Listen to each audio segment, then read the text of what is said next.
Baik pemirsa, kita akan lihat kembali kasus pembunuhan berantai Wawon CS 12 Januari 2023. Lokasinya di Bekasi, ini adalah kemudian pembunuhan yang terkuak oleh publik. Dan ini 17 Januari ditangkap Wawon dan Solihin. Wawon ini merupakan suami dari salah satu korban yaitu Ai Maimunah.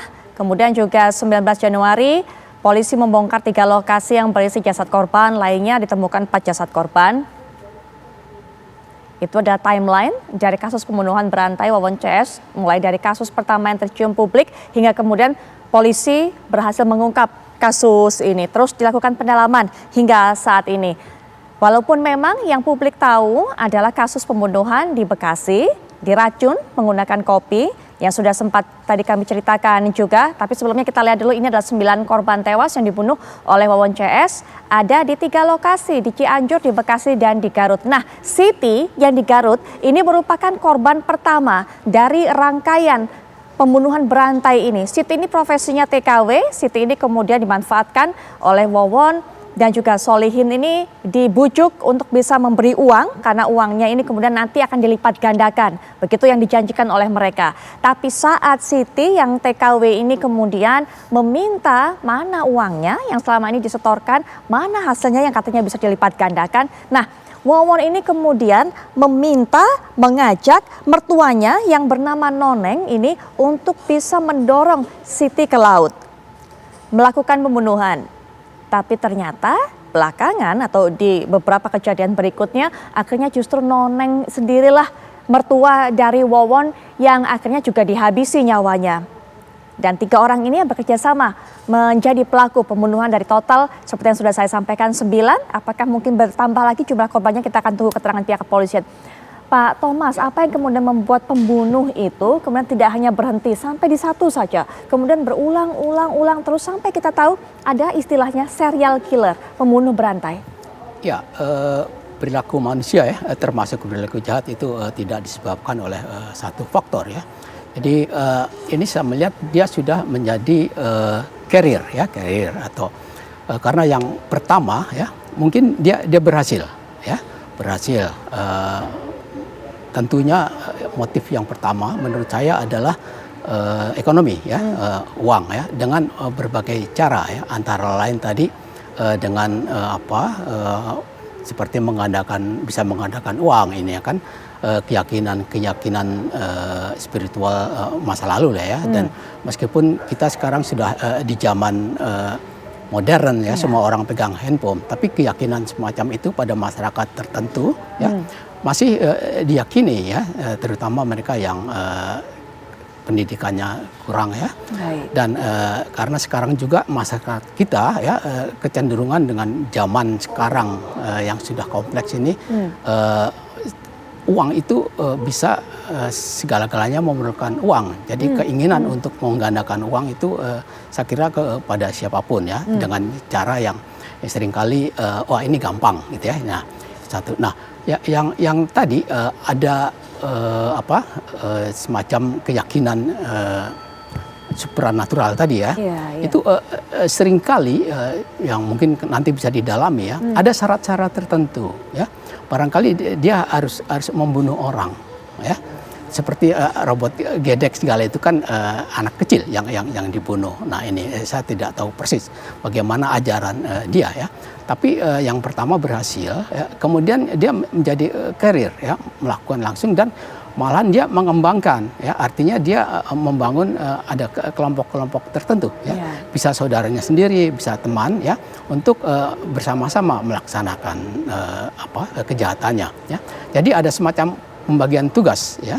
Ya, kamu begini, kamu mengawasi, ya, kamu membawa racun dan sebagainya itu. Baik. Ya. Ini kita sambil lihat juga di layar kaca berapa korban yang ditemukan juga di berbagai kota atau berbagai wilayah. Memang terbagi menjadi 3 wilayah seperti yang sudah sempat saya sampaikan tadi. Mas Bayu, ini Wawon ini awalnya menggunakan orang-orang terdekatnya, keluarganya, mertuanya yang saya sebutkan tadi. Kalau bisa kita bilang sebagai kaki tangannya, membantunya untuk bisa melakukan tindak kejahatan. Karena memang korban pertamanya ya Siti yang seorang TKW tadi. Mas, bagaimana melihatnya ini? Jadi melibatkan anggota keluarga, tapi ternyata juga anggota keluarga terdekat ini juga yang akhirnya dibunuh sama dia. Iya, Mbak Putri, selamat malam, pemirsa TV One. Saya kira memang saya setuju dengan Pak Thomas bahwa baik dari sisi pelaku maupun korban ini sama-sama motifnya ekonomi ya. Pelaku sendiri motif ekonominya kemungkinan besar ingin menguasai harta para korban. Sementara korban sendiri ini juga motif ekonominya ini karena keterdesakan ya, situasi keterdesakan gitu ya. Terdesakan ekonomi lah saya kira. Nah ini yang kemudian membuat mereka mau mempercayai apa yang dijanjikan oleh para pelaku tersebut gitu ya. Nah ini menurut saya fenomena seperti ini kan umum ya, umum dalam artian begini. Kultur spiritualitas masyarakat Indonesia ini kan sebenarnya cukup tinggi Mbak ya. Dan biasanya ya kalau dia tidak lari ke diarahkan ke agama ya dengan pemuka agama, tapi ada juga yang kemudian masih mempercayai hal-hal spiritual di luar itu gitu. Ini masih hidup di dalam masyarakat kita, masih eksis di dalam masyarakat kita. Nah, persoalan itu muncul atau kemudian dia menjadi polemik ketika ada korban di situ. Ada orang yang dirugikan di situ, apalagi sampai ada korban jiwa. Baru kemudian ini muncul polemik seperti itu. Nah, dalam kasus ini kan kita lihat bahwa sebenarnya saya juga tidak tahu apakah ini daftar korban ini adalah daftar korban yang final atau masih ada daftar korban lain ya. Tentu saja ini nanti ada penelusuran dari pihak kepolisian karena setahu saya dari berita yang saya baca korban pertama itu kalau tidak salah tahun 2016 Mbak Putri ya. Kalau tidak salah korban salah satu korban ya. Ya bisa saja ada korban-korban lain yang belum teridentifikasi sekarang. Dia menurut saya kepolisian nanti yang akan menelusuri lebih lanjut seperti itu. Nah memang apa namanya pelaku ini memang menyasar orang-orang terdekat seperti ya. Orang-orang terdekat yang dalam tanda kutip mungkin agak rentan ya, seperti kelompok perempuan gitu ya. Mungkin juga kelompok-kelompok yang lemah seperti disabilitas segala macam ini menjadi sasaran yang paling sasaran empuk lah dari mereka-mereka ini ya. Karena apa? Karena kelompok-kelompok marginal ini kan relatif apa namanya? Terbatasi ya kapasitas ekonominya, apalagi ada yang mantan anak tirinya kemudian dinikahi. Ya ini kan bisa kita lihat bagaimana sebenarnya si korban ini yang terutama yang mantan anak tirinya yang ibunya juga dibunuh ini kan sebenarnya situasinya rentan sekali ketika dia orang tuanya meninggal karena dibunuh walaupun dia tidak tahu mungkin kemudian dia kehilangan sandaran hidup di situ ya. Dia kehilangan sandaran hidup lalu kemudian ketika muncul tawaran dari pelaku maulah kemudian dia dinikahi. Nah ini sering kali terjadi dan saya juga khawatir ini cuma fenomena gunung es yang kebetulan ketahuan ya. Tapi masih banyak lagi praktek-praktek sedemikian yang terjadi di masyarakat kita dan mungkin tidak terdeteksi ya. Kalau kita lihat korban ini jatuh, korban awal ini kemungkinan tahun 2016, maka saya curiga mungkin saja ada korban-korban lain yang mungkin belum teridentifikasi sekarang seperti itu. Karena motif ekonomi dalam arti kerentanan ekonomi ya, mungkin juga kerentanan sosial, ini banyak dialami oleh masyarakat kita, Mbak.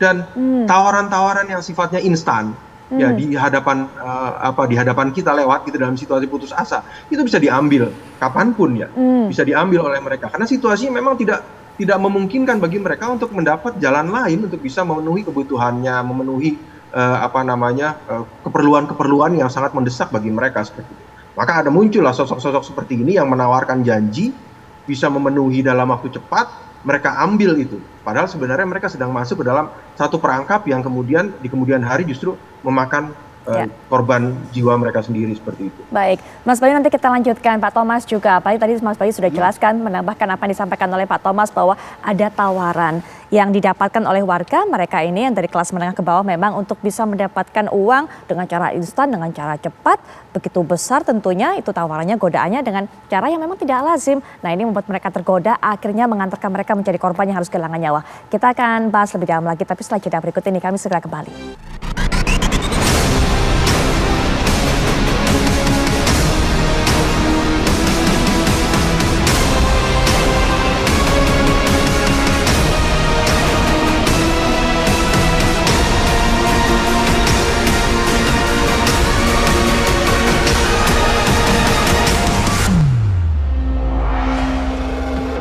Baik pemirsa, kasus ini mengajarkan kepada kita bukan hanya untuk tidak percaya terhadap tawaran iming-iming untuk bisa menggandakan uang, kekayaan dan sebagainya memang mustahil. Tapi juga bahwa kita harus selalu waspada. Ternyata orang-orang yang mungkin bisa menyakiti kita, bahkan menghilangkan nyawa kita adalah orang terdekat kita ataupun juga orang di sekitar wilayah kita yang kalau kita lihat kasat mata saat kita bertemu, kita tidak akan menyangka bahwa ia adalah seorang pelaku, pembunuh berdarah dingin, psikopat atau apapun namanya. Tapi mungkin di segmen ini secara singkat bisa diberikan penutup baik dari Pak Thomas nanti dilanjutkan Mas Bayu. Silakan Pak Thomas. Ya, mereka memanipulasi hubungan sosial ya, sehingga bagaimana supaya kejahatannya itu tidak diketahui ya. Mereka kelihatannya orang baik ya, dan biasanya juga dia ngontrak ya supaya lebih mudah kalau ada apa-apa dia keluar dari situ ya. Cepat menghilangkan Cepat jejak, menghilangkan Pak. jejak Baik. ya, dan ini juga berlaku pada kejahatan yang teroris misalnya ya, kan itu dia kelihatan orang yang tidak melakukan kejahatan tapi tiba-tiba dia ternyata penjahat yang ini ya. Jadi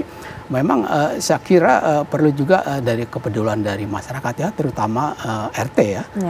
Kalau ada orang yang baru yang ini ya, tentunya harus diketahui juga ya, sebenarnya itu dia siapa ya, dengan cara yang baik ya, apa profesinya gitu ya, di mana keluarganya, dan kalau perlu fotokopi KTP ya, sehingga dia cepat dilacak ya.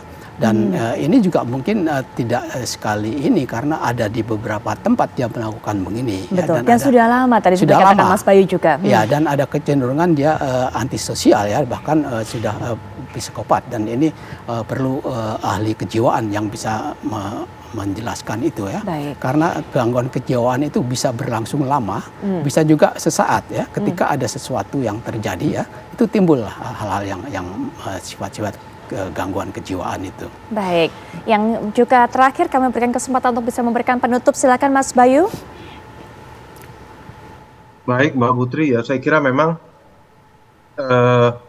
fungsi institusi sosial di dalam masyarakat ini punya peran penting ya, baik keluarga maupun institusi sosial lain ya, baik yang juga sifatnya keagamaan maupun kepemudaan dan yang lain-lain. Dan saya kira mereka juga harus aware terkait anggota masyarakatnya ya, seperti itu, karena memang kecenderungannya orang-orang seperti itu ya, kalau kita katakan tadi orang pintar atau dukun atau apapun lah istilahnya, itu mereka jauh lebih dikenal di luar ketimbang di daerahnya sendiri. Tadi kan ada pengakuan begitu juga dari Pak Ujang tadi. Jadi saya kira memang kesadaran masyarakat, kesadaran lingkungan masyarakat untuk juga melihat orang-orang sekitarnya yang tiba-tiba hilang misalnya, tiba-tiba nggak ada seperti kasus tadi ya, terkubur di dalam rumah segala macam, itu juga perlu ditingkatkan. Barangkali itu saja dari saya penutup. Baik, Mas Bayu terima kasih sudah meluangkan waktu di akhir pekannya untuk bisa memberikan pandangannya mengenai kasus ini. Pak Thomas juga terima kasih